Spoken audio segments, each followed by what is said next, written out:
growing weary of running from room to room, practicing one-tooth insurance-driven dentistry? Then stay tuned for the latest episode of The Lionhearted, where Dr. Stephen Rasner will hand you the blueprint for what many call the gold standard of general practice dentistry.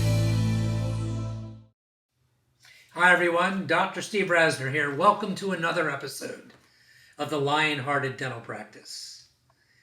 We're getting towards the end of the year, guys, so if you're listening in, I don't want to waste your time. I want to get right to things. I first, as always, need to thank my global, and they are global, listeners, particularly all my fellow dentists in the UK, which are downloading the heck out of episodes lately, in Ireland and Germany, and of course my brothers here in the United States. When I say brothers, of course I mean both genders in Canada. I think Russia has totally given up on me, but thank you for the effort. I don't know if I'm supposed to say stuff like that. But anyway, I'm going to introduce a new pattern that I think you'll like. The question really is whether I'll keep it up or not. But I am ready to unload it on you. And what it is I'm going to introduce you each week to a new system to make your practice more predictable and to make it more organized. And this works, by the way, even if you're an associate. I mean, it doesn't matter. I was an associate, and the training ground for later success that you're going to have, in my hopes that you'll have your own business and practice one day soon, will be learned right now in the trenches. So that's tonight. I'm going to give you a couple systems, and I'm going to talk to you also about case presentation cornerstones. Things I just don't want you to forget ever.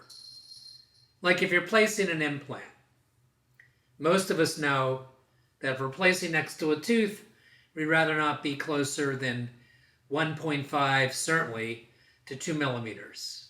If we're placing against another implant, we want to be 3 millimeters away. I mean, anybody that does some volume of implant dentistry just doesn't forget that.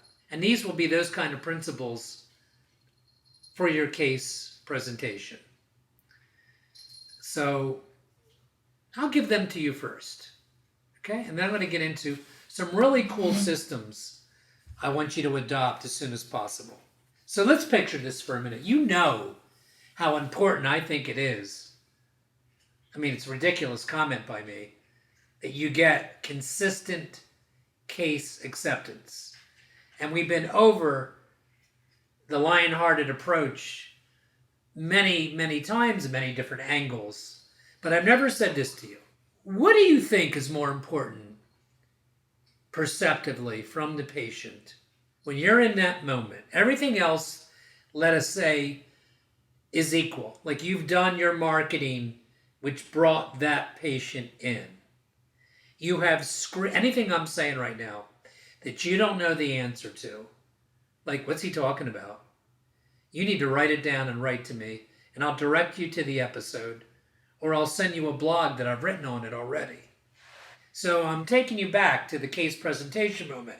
I'm assuming that the marketing is effective, that you've done, and it's attracted certain patients. In other words, not marketing that would have an accent or a focus on making the first visit inexpensive or something you're going to give away. You know how I feel about that. So that's not what I'm talking about. I'm talking about quality marketing, branding that you sedate patients, branding that you can be trusted. Gosh, I hope you do more than just hear me. I hope that you're listening. So what do you think is more important in that moment then? When the patient's in the room with you, do you think it's more important that you're really nice person? I know this isn't going to sound right, or confident. I'm going to tell you something. And it may not sound good to some of you. I'm not telling you not to be nice. I'm telling you, it's a distant second. You can't go in and be a you know what. But sometimes I'm in offices. This is the truth. And when I listen to the doctor next to the patient, it's constant laughter. You guys are going to hate me after this podcast. It's constant, almost to the point of silliness, and I understand the need and the room required to have some levity in a patient treatment center. Don't misconstrue what I'm trying to tell you. What I'm trying to tell you is nothing is more important than that patient hearing your voice, looking at your body language, which includes obviously your eyes, and believing that you believe you can positively solve the problem. I'll give you a quick example today. It's such a simple example. So I had a patient in from New York, and I'm about 2.5 hours from New York. By the way, comes to me, her mother spent over $20,000, well over, because this patient, her daughter, had never been able to be treated other than IV sedation, which I've lost track a long time ago of how many stories I could give you like that. I don't even remember how they found me. Certainly, there are some patients, and between New York and southern New Jersey, certainly there's some dentists, that offer sedation. But somehow, as is quite often the case, they found my office. And we're well into her treatment at this point, very successfully. A number of visits. By the way, she broke a number of appointments, even though they paid me up front in the very beginning. And I was very close to refunding the money and just being done with the case. Because that doesn't happen to me very often. But this girl was frightful. This patient was extremely fearful. And she came in today because her temporaries had fallen out. And she was in my area to see her mother. And she came in and one of my hygienists numbed her. But it didn't work. And we got set back. And this is how I know. The day was almost over. This was put at the very end of the day today because the call came in late today. And I was in my private office writing charts. And I heard that what I heard literally is that we have a crier in your operatory, and she says she can't get numb. So when I walked back into the operatory, the mother was in the operatory, in the assistant chair, kind of coddling her daughter who had nitrous on and some tears. And I hadn't seen this ever since the first visit where I met her, where I only spoke to her. And she was upset because she was recalling her past histories. But what had happened in a very short time, today, in a matter of 10 minutes, is it all got undone. Because number one, the shot hurt her. And it was given by one of my newer hygienists. I'm honest with you guys, so I don't know what exactly happened. But it never happens with me. I don't give a shot and somebody hurts from my shot. That's for sure. So I'm going to go over the protocol with the newer hygienist, who's tremendous in many other ways, but maybe doesn't know as much as I need her to know on how to give anesthetic.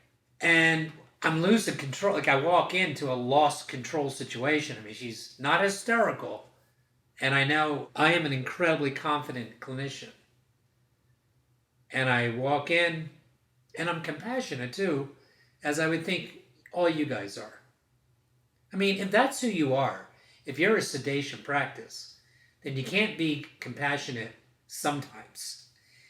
Or you shouldn't be a sedation dentist, because most of the people need you to be compassionate. They need you to be patient. They need you to put up with stuff that many of our colleagues would not want to put up with.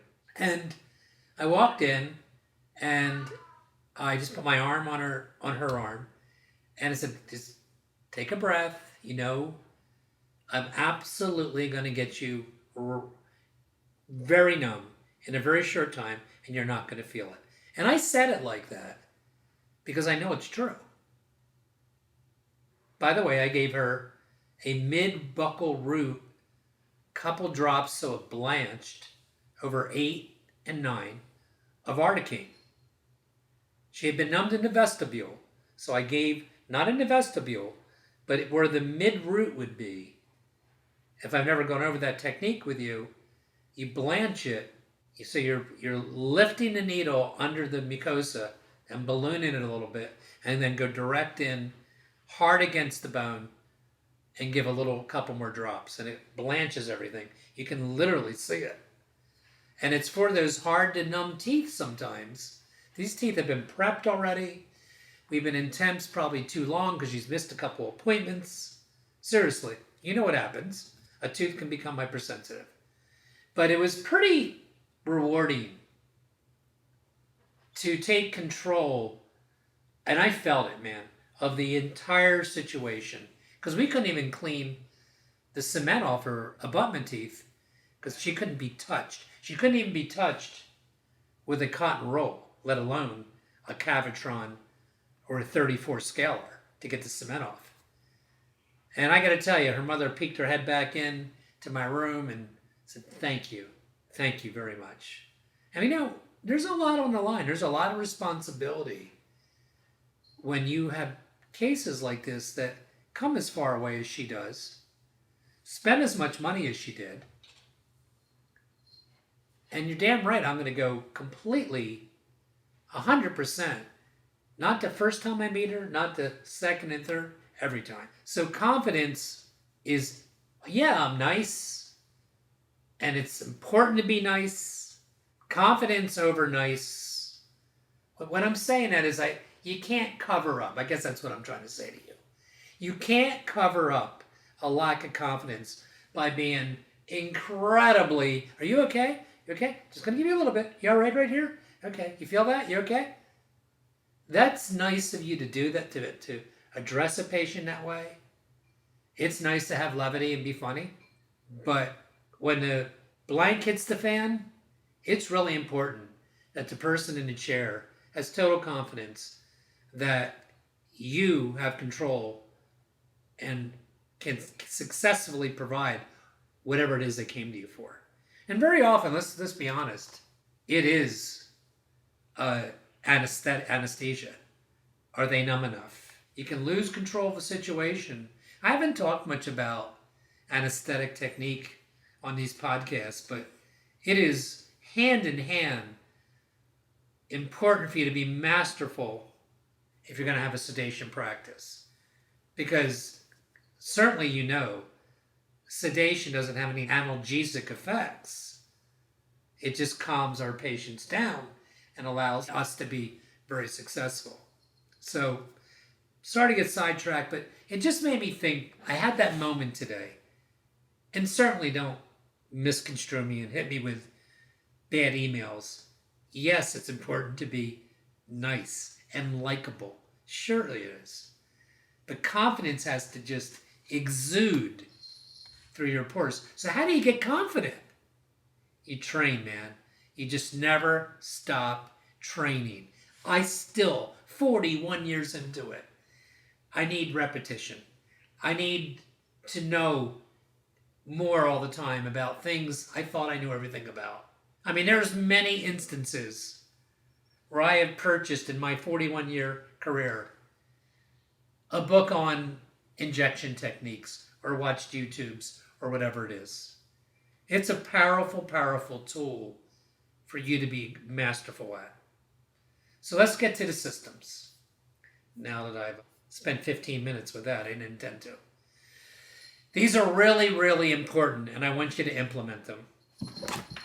Okay, so this first system is called the night before protocol. Appropriate, isn't it, at this time of year? What do you need to know about the next day's schedule the night before? That's why it's called the night before protocol. And this is executed for you by your front desk team. Number one, You want to know patients that need a hygiene visit. Patients coming in your schedule tomorrow that are overdue for hygiene. That is a great way for you to keep your hygiene schedule filled.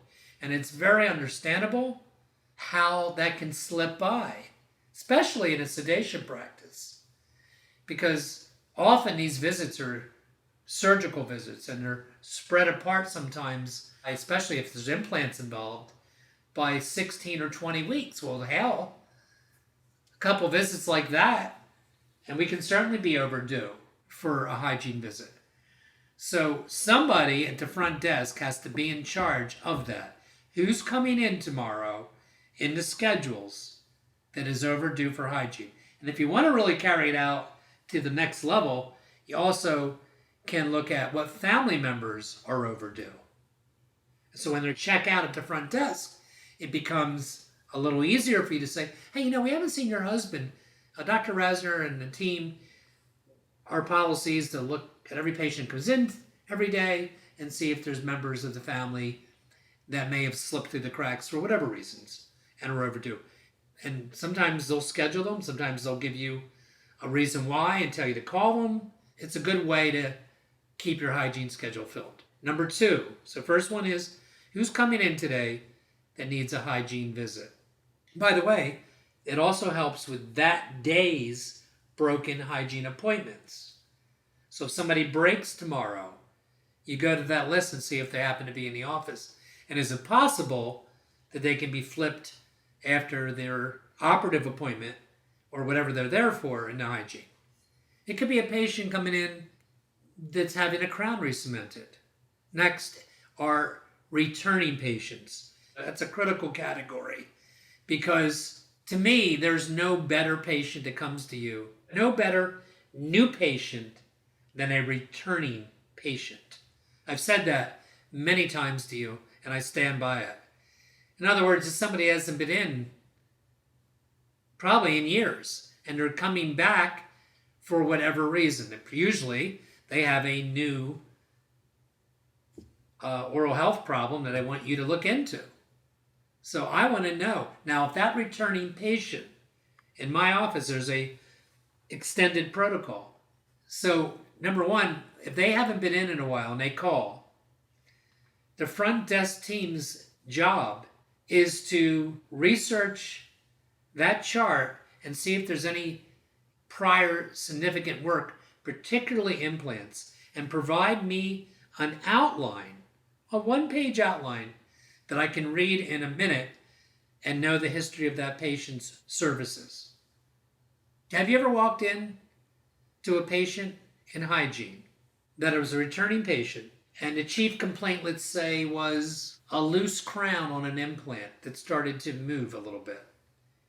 Well, don't you want to know if you placed the implant? Don't you want to know if it was you, when you placed it? If there's any morbidities of that patient that have developed or were there before when you did the implants, smoking, a diabetic, etc. The third category, and this is a really important one, are patients that travel for their appointments. So far, patients that need hygiene, returning patients to you, that they'll also be in hygiene, but they haven't been to you in usually over a year. And you need a side protocol to give you a history on that. I know I'm asking the team to do a lot. Yeah, that's how you run an operation that's Lionhearted. You can't do it alone, man. That's why the Lionhearted staff is well taken care of financially, benefit-wise, and every otherwise, because it's not the kind of place for a Lionhearted staff member who only just wants to clock in for their hours and clock out. That'll never make it in our offices. So the third thing is people that travel for appointments. Think about it for a minute. Number 1, it's a great opportunity for you to acknowledge that and know that. Maybe you forgot. I forget. Tomorrow, I'm looking right now at my schedule. There's 2 patients that are coming at least an hour away. They're both getting a crown insert. One is a tooth crown, the other's an implant. I know right now as I'm talking to you that I'll go in and say, if I haven't said this to you before, really means a lot to me that you come as far as you do for our care. Thanks. I don't know that I would remember that each time. And if they're in hygiene, there's an out-of-town protocol. You know, when I talk to you guys about protocols, it all comes from the original book I wrote, the protocol book, which is now 18 years old probably. And that's a book where I kept a list for 2 years of things that happened each day in my office that I didn't know the answer to, that I wanted an answer to, so I would be consistent. And one of the protocols came from the fact that over time, I would notice a patient from out of town would come in for recall. And when they got there, they would tell me about a problem that sometimes I didn't have time to fix while they were there. So they had to come home an hour and then come back another hour for probably the real reason they called to begin with. So the out-of-town protocol goes like this. When hygiene front desk is confirming hygiene from out of town, so it's their job to know they're from out of town. Is there anything going on in your mouth that you want me to make a note in your chart before you get here tomorrow? Yeah, I wanted to talk to doctor about possibly bleaching my teeth. So in the morning meeting, that will be brought up again. You follow me? And we always have an extra assistant. So in that case, it would be a wonderful thing if that assistant it won't be a wonderful thing, it's going to happen. It's the job to take impressions, make the bleaching trays, and deliver them so the patient doesn't have to go home, come back for something that's really not complicated and that they shouldn't have to come back for. Maybe they'll say, I have a loose crown. And then the third and fourth final category, I want to know about any large inserts that are going in on this day tomorrow. I think it's a very overlooked aspect of successful dental practice when you're really busy.